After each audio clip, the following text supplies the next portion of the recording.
स्वागत है आप सभी का डीडी न्यूज के इस खास बुलेटिन एक्सप्रेस 100 में, जहां हम लेकर आते हैं राजनीति, मनोरंजन, देश, दुनिया, खेल और व्यापार जगत की सभी खबरों को फटाफट अंदाज में। मैं हूं अश्विनी मिश्र।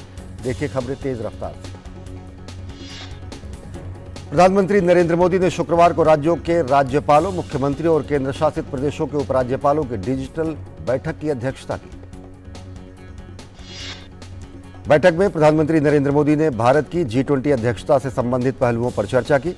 प्रधानमंत्री नरेंद्र मोदी ने कहा कि भारत को मिली G20 की अध्यक्षता पूरे देश की है और यह देश की ताकत को प्रदर्शित करने का अवसर है।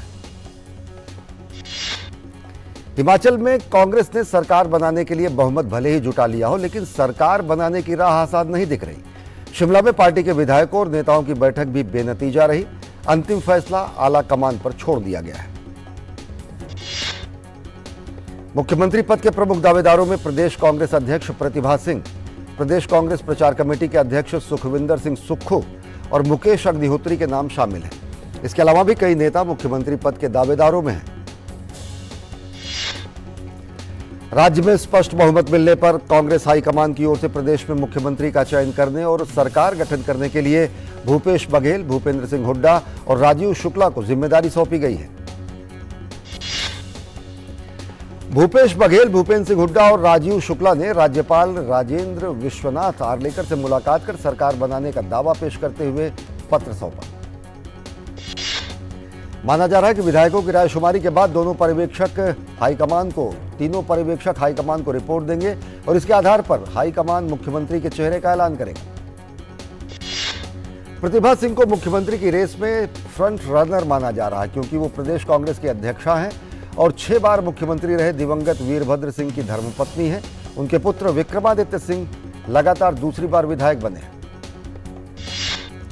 गुजरात में 156 सीटें जीतकर भाजपा ने इतिहास रचा है। इस ऐतिहासिक जीत के बाद नई सरकार गठन की प्रक्रिया तेज हो गई है। इसी के मद्देनजर भूपेंद्र पटेल ने आज मुख्यमंत्री पद से इस्तीफा दे दिया। भूपेंद्र पटेल आज दोपहर 12 बजे राजभवन पहुंचे और राज्यपाल आचार्य देवव्रत को अपना इस्तीफा सौंपा। जानकारी के मुताबिक पार्टी की ओर से अब विधायक दल की बैठक बुलाई जाएगी, जिसमें विधायक दल का नया नेता चुना जाएगा। उम्मीद है कि पार्टी एक बार फिर से भूपेंद्र भाई पटेल की ताजपोशी करेगी। बीजेपी की ओर से 12 दिसंबर को शपथ ग्रहण कार्यक्रम का आयोजन किया जाएगा। शपथ ग्रहण के लिए तैयारियां शुरू हो चुकी हैं। बिहार की कुढ़नी विधानसभा सीट के उपचुनाव में सत्तारूढ़ जेडीयू आरजेडी गठबंधन को मिली हार के बाद राज्य में सियासत में भूचाल खड़ा हो गया है। शुक्रवार बिहार से लेकर संसद तक ये मामला गरमाया रहा। सत्ताधारी दल को हार के बाद जहां उनके हौसले पस्त हुए हैं, तो वहीं विरोधी भाजपा को नई संजीवनी मिली है। बीजेपी ने नीतीश और तेजस्वी की जोड़ी पर हमला तेज कर दिया और मुख्यमंत्री से कुर्सी छोड़ने की मांग तक कर दी है। नीतीश कुमार पर हमले विरोधी ही नहीं बल्कि अपने भी कर रहे हैं। गठबंधन में हिस्सेदार आरजेडी के नेता भी हार के बाद नीतीश के नेतृत्व पर उंगली खड़े कर रहे हैं और उन्हें पद छोड़ने की सलाह भी दे रहे हैं। साहनी साहब आरजेडी के पहले नेता नहीं है जिन्होंने नीतीश के नेतृत्व पर सवाल खड़ा किया है। इससे पहले आरजेडी के कई नेता खुले तौर पर कह चुके हैं कि नीतीश कुमार को अब कुर्सी छोड़कर सीएम की कुर्सी तेजस्वी के हवाले कर देनी चाहिए। नीतीश कुमार पर हमले केवल कुर्सी छोड़ने के लिए नहीं हो रहे हैं, राज्य की गिरते कानून व्यवस्था पर भी उनकी सरकार विरोधियों के निशाने पर है। शुक्रवार को चिराग पासवान ने संसद में राज्य की कानून व्यवस्था का मसला उठाया। एलजेपी प्रमुख चिराग पासवान ने कहा कि कानून व्यवस्था की स्थिति दिन ब दिन बिगड़ती जा रही है और राज्य सरकार खामोश बैठी है। शुक्रवार को हफ्ते के आखिरी दिन संसद के दोनों सदनों में कामकाज बिना किसी व्यवधान के चला। राज्यसभा की कार्यवाही शुरू होते ही सभापति ने 10 दिसंबर को होने वाले अंतर्राष्ट्रीय मानव अधिकार दिवस की सभी को बधाई दी। सभापति जगदीप धनखड़ ने कहा कि भारत मानवाधिकारों की सार्वभौम घोषणा के लिए संकल्पित है और हमारे सदन को भी एक ऐसी धारा को बढ़ावा देना चाहिए जो मानवाधिकारों के पक्ष में खड़ी हो। राज्यसभा में प्रश्नकाल के दौरान वाणिज्य मंत्री पीयूष गोयल ने कहा कि मेक इन इंडिया नीति की वजह से भारत में निर्माण की प्रक्रिया तेज हुई है और भारत आत्मनिर्भरता की ओर बढ़ा है। चीन के साथ व्यापार असंतुलन को दूर करने में मेक इन इंडिया एक अहम भूमिका निभा रहा है। दोपहर बाद राज्यसभा में कई सांसदों ने महत्वपूर्ण विषयों पर प्राइवेट मेंबर बिल पेश किए। बीजेपी सांसद किरोड़ी लाल मीणा ने यूनिफॉर्म सिविल कोड बिल 2020 को पेश किए जाने का कांग्रेस और कई अन्य विपक्षी दलों ने विरोध किया। हंगामे के बीच विधेयक को पेश करने से लेकर मत विभाजन तक हुआ और इसमें विधेयक के पक्ष में 63 और विपक्ष में 23 वोट पड़े, जिसके बाद विधेयक को चर्चा के लिए पेश किया गया। लोकसभा में प्रश्नकाल के दौरान केंद्रीय स्वास्थ्य मंत्री मनसुख मांडविया ने कहा कि जिन प्राइवेट कॉलेजों के पास इंफ्रास्ट्रक्चर नहीं है उन्हें मेडिकल कॉलेज चलाने की मान्यता नहीं मिलनी चाहिए। नियम 193 के तहत देश में खेलों की स्थिति पर चर्चा का जवाब देते हुए युवा मामले और खेल मंत्री अनुराग सिंह ठाकुर ने कहा कि खेल सुविधाओं को बढ़ावा देना और खिलाड़ियों को वैश्विक स्तर का प्रशिक्षण दिलाने के लिए मोदी सरकार ने कई अहम कदम उठाए हैं। अनुराग सिंह ठाकुर ने कहा कि सरकार के प्रयासों का ही नतीजा है कि भारत में ओलंपिक और पैरालंपिक समेत सभी वैश्विक प्रतियोगिताओं में बेहतरीन प्रदर्शन हुआ है। खासतौर से महिला खिलाड़ियों ने देश का नाम दुनिया में रोशन किया है। जनजातीय कार्य मंत्री अर्जुन मुंडा ने तमिलनाडु, हिमाचल प्रदेश, कर्नाटक और छत्तीसगढ़ में अनुसूचित जनजाति की सूची में संशोधन के लिए संविधान अनुसूचित जनजाति आदेश के 4 संशोधन विधेयक लोकसभा में पेश किए। राष्ट्रपति द्रौपदी मुर्मू ने उत्तराखंड के दून विश्वविद्यालय में दीक्षांत समारोह में शिरकत की। राष्ट्रपति ने दीप प्रज्वलित कर दीक्षांत समारोह का शुभारंभ किया। राष्ट्रपति ने 2021 बैच के स्नातक और परास्नातक के 653 और पीएचडी के 16 विद्यार्थियों को डिग्री प्रदान की। राष्ट्रपति ने अपने संबोधन में शिक्षण संस्थान में अनुसंधान और नवाचार को बढ़ावा देने का आह्वान किया। उन्होंने कहा कि देश की रीढ़ मानव संसाधन होता है और मानव का विकास शिक्षा से ही संभव है। राष्ट्रपति ने आज मसूरी स्थित लाल बहादुर शास्त्री राष्ट्रीय प्रशासन अकादमी में सरदार वल्लभ भाई पटेल की प्रतिमा पर पुष्पांजलि अर्पित की। लाल बहादुर शास्त्री राष्ट्रीय प्रशासन अकादमी में राष्ट्रपति द्रौपदी मुर्मू ने पोलो ग्राउंड, नए हॉस्टल ब्लॉक और टेली मेडिसिन की सुविधाओं सहित विभिन्न परियोजनाओं की शुरुआत की।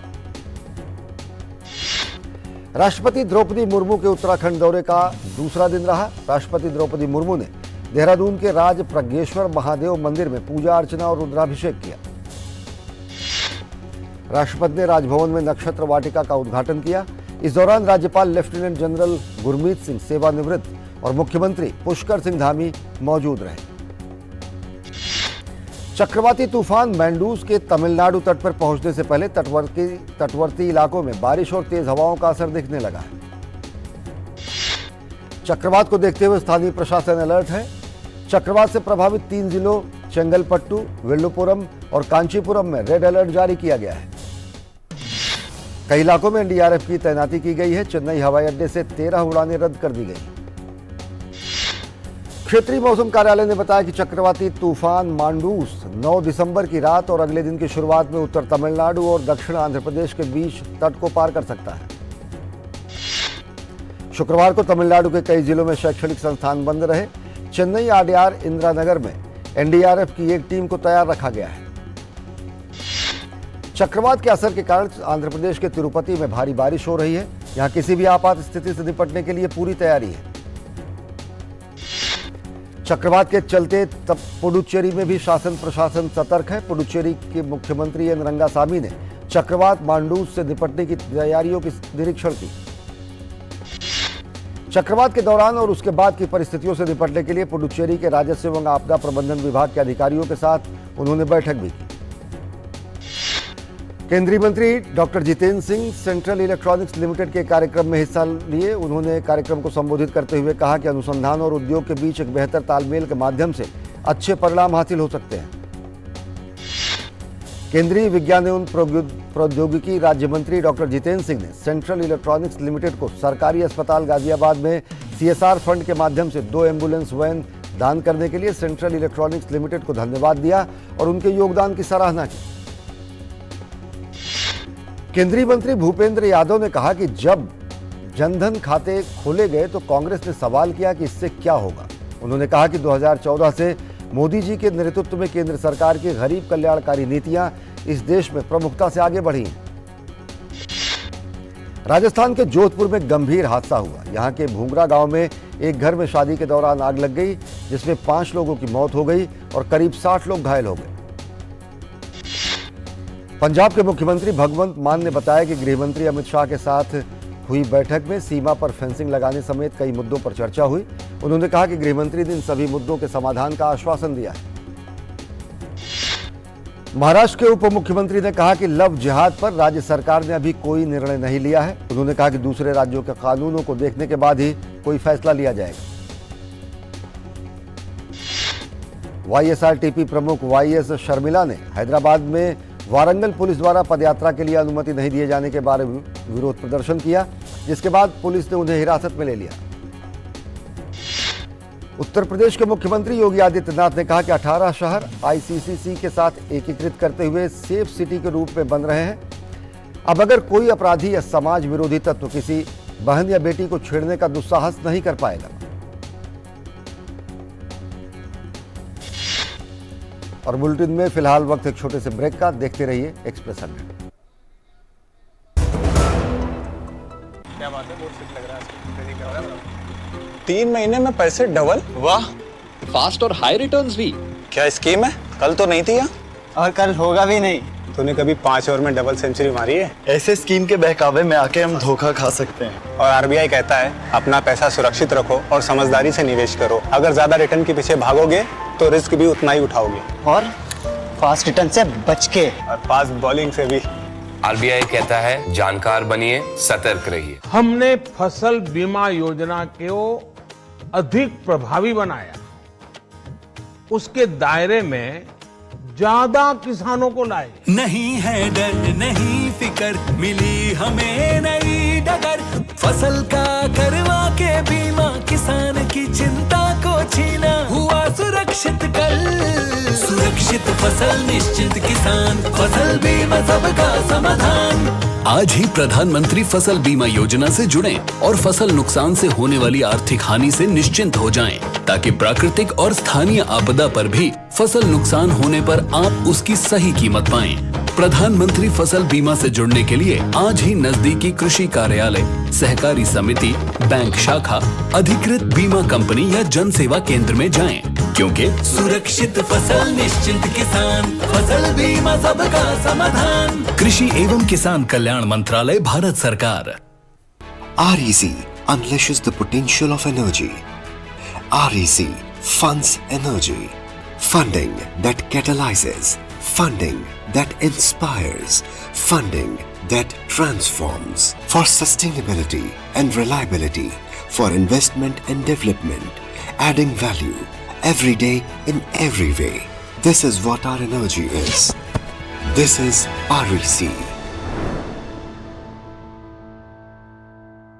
अमृत काल में विकसित भारत के विराट संकल्प के साथ तेजी से आगे बढ़ रहा है भारत। आज विश्व भारत को एक वैश्विक लीडर के रूप में आशा और विश्वास के साथ देख रहा है। फिर वो चाहे पर्यावरण हो या अर्थव्यवस्था का प्रबंधन, घरेलू स्तर पर राष्ट्र सामाजिक और आर्थिक विकास के नए आयामों के साथ लगातार आगे बढ़ रहा है और विकास के इस अभियान को गतिशील बना रहा है। आपके द्वारा दिया हुआ आयकर, समय पर आपके द्वारा दिया हुआ एडवांस टैक्स देश के विकास में एक महत्वपूर्ण योगदान देता है। अपने एडवांस टैक्स की तीसरी किश्त 15 दिसंबर तक जमा करवा के आप भी देश के विकास में अहम योगदान दें। कंपनीज, कॉर्पोरेट्स, सैलरीड एम्प्लॉयज या फिर वो व्यक्ति और संस्थाएं जिनका TDS या TCS कटने के बाद भी कर देयता 10,000 रुपए या उससे अधिक है, उनके लिए एडवांस टैक्स देना अनिवार्य है। अधिक जानकारी के लिए www.incometax.gov.in पर लॉग ऑन करें। प्रत्येक आयकर दाता एक राष्ट्र निर्माता। ब्रेक के बाद आप सभी का स्वागत है। देखते हैं खबरें तेज अंदाज। उत्तर प्रदेश के मुख्यमंत्री योगी आदित्यनाथ ने कानपुर के सीसामऊ नाला से कभी 14 करोड़ लीटर सीवर का पानी मां गंगा में उड़ेला जाता था। उन्होंने कहा, लेकिन अब उस सीवर प्लांट को सेल्फी पॉइंट में बदल दिया गया है और हमने मां गंगा की निर्मलता को आगे बढ़ाने का काम किया है। उत्तर प्रदेश के मुख्यमंत्री योगी आदित्यनाथ ने लखनऊ में ऑस्ट्रेलियाई प्रतिनिधिमंडल के साथ बैठक की। उत्तर प्रदेश में कानपुर में तापमान में गिरावट की वजह से ठंड बढ़ गई है। ठंड से बचने के लिए लोग आग और अलाव जलाते हुए दिखे। भाजपा सांसद लॉकेट चटर्जी ने पश्चिम बंगाल के मुख्यमंत्री ममता बनर्जी पर जनता के हितों की अनदेखी का आरोप लगाया है। उन्होंने कहा कि केंद्र की योजनाएं अभी भी मुख्यमंत्री के रूप में राज्य की जनता तक नहीं पहुंच पा रही। मध्य प्रदेश के बैतूल जिले के मांडवी गांव में 6 दिसंबर को 55 फीट गहरे बोरवेल में गिरे बच्चे को निकालने के लिए ऑपरेशन अभी भी जारी है। त्रिपुरा के मुख्यमंत्री माणिक साहा ने अगरतला में प्रज्ञा भवन में इंडियन डेंटल एसोसिएशन द्वारा आयोजित 21वें वार्षिक दंत सम्मेलन में राज्य स्तरीय प्रशिक्षण कार्यक्रम में हिस्सा लिया। मुस्लिम महिलाओं की शादी के लिए न्यूनतम उम्र मामले में सुप्रीम कोर्ट ने विचार करने का फैसला किया है।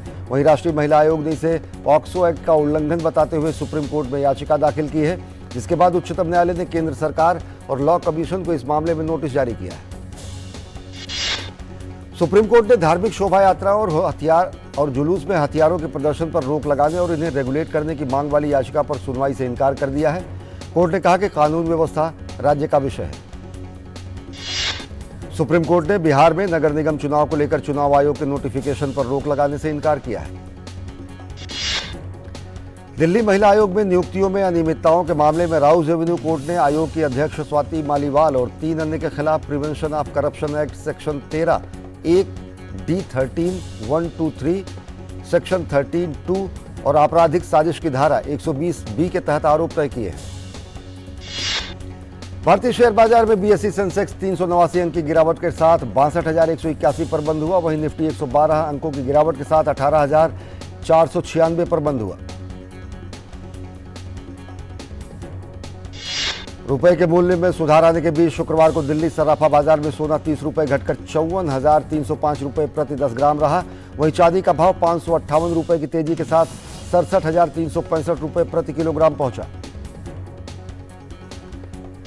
विदेशी बाजार में डॉलर के कमजोर होने के कारण अंतरबैंक विदेशी मुद्रा विनिमय बाजार में अमेरिकी मुद्रा के मुकाबले रुपया शुक्रवार को 10 पैसे बढ़कर 82 रुपए 28 पैसे अस्थायी प्रति डॉलर पर बंद हुआ।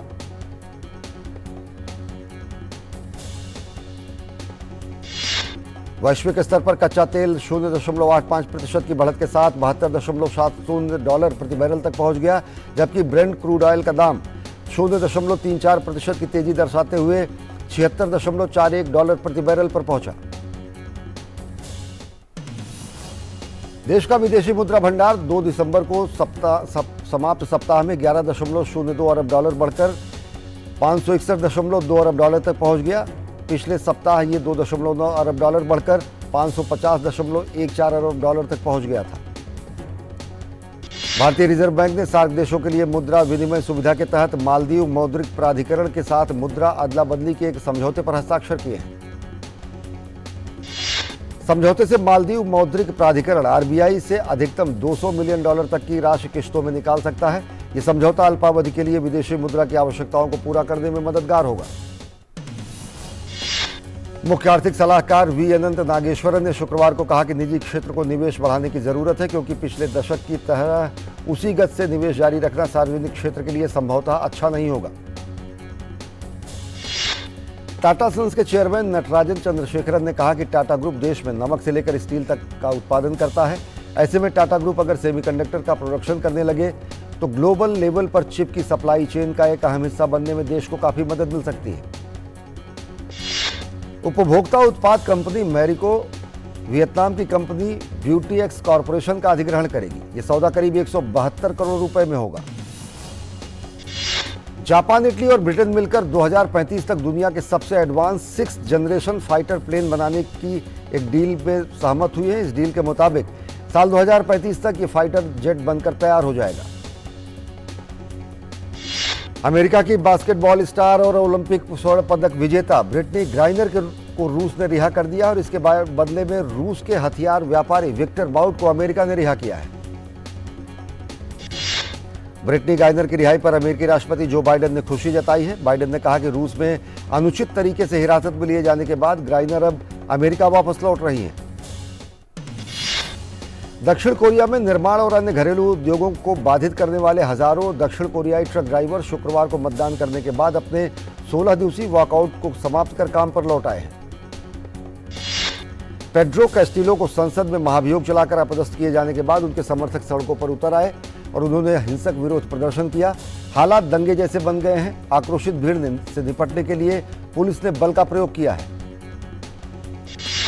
प्रदर्शनकारियों का कहना है कि राष्ट्रपति कैस्टिलो को एक साजिश के तहत जेल भेजा गया है। वो निर्दोष हैं। उन पर लगे आरोपों को हम खारिज करते हैं और उनकी रिहाई की मांग करते हैं। पुर्तगाल की राजधानी लिस्बन में भारी बारिश में एक व्यक्ति की मौत हो गई, कई गाड़ियां बह गई, कई इमारतें भी ढह गई। शहर में बाढ़ के हालात को देखते हुए लोगों से घर में रहने की सलाह दी गई है।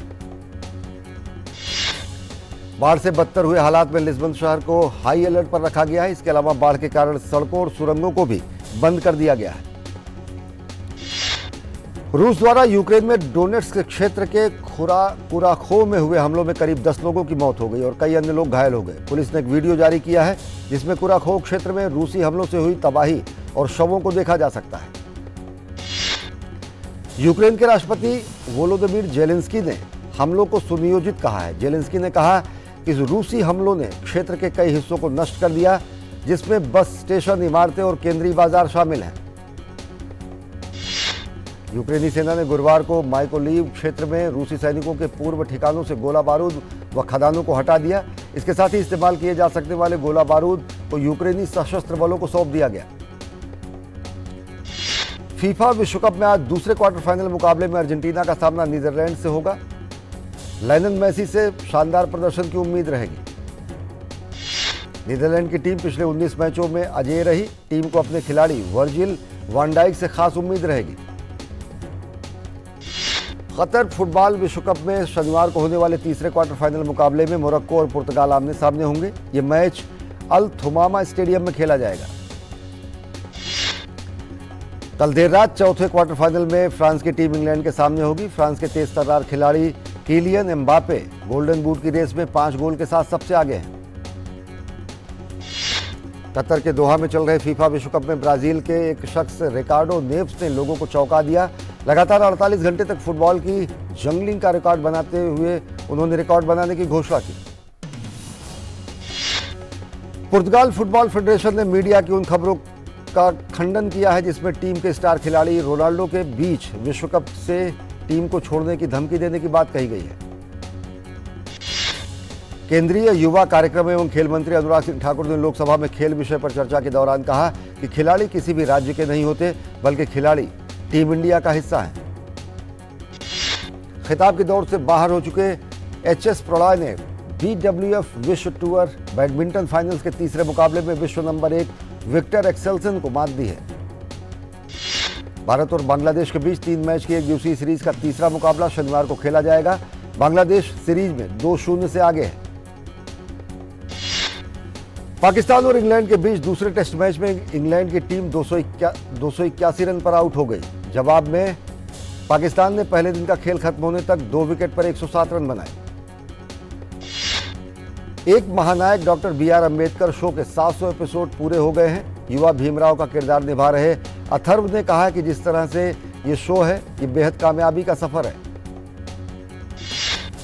बॉलीवुड स्टार रणदीप हुड्डा की नई वेब सीरीज कैट आज OTT प्लेटफॉर्म पर नेटफ्लिक्स पर रिलीज हो गई। रिलीज से पहले इस फिल्म की स्क्रीनिंग मुंबई में हुई। नयनतारा की आगामी तमिल फिल्म कनेक्ट का ट्रेलर रिलीज हो गया है। ये एक हॉरर फिल्म है जिसमें नयनतारा के साथ अनुपम खेर और सत्यराज अहम भूमिकाओं में नजर आएंगे। सिद्धार्थ मल्होत्रा की नई फिल्म योद्धा 7 जुलाई 2023 को रिलीज होने के लिए पूरी तरह तैयार है। अन्ना फ्रेल, ट्रेस एटकिंस और बेथ डिट्टो अभिनीत मोनार्क दूसरे सीजन के लिए वापसी नहीं करेगी।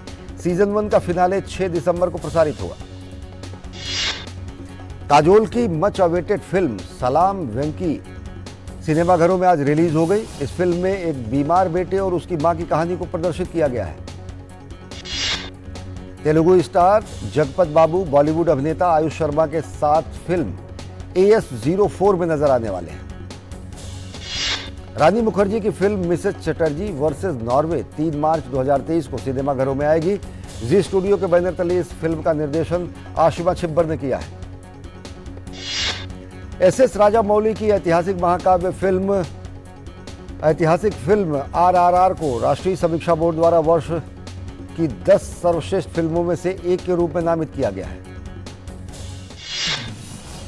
एक्सप्रेस न्यूज में फिलहाल इतना ही। देश और दुनिया की ताजा तरीन खबरों के लिए देखते रहिए DD न्यूज। आगे देखिए संसद समाचार।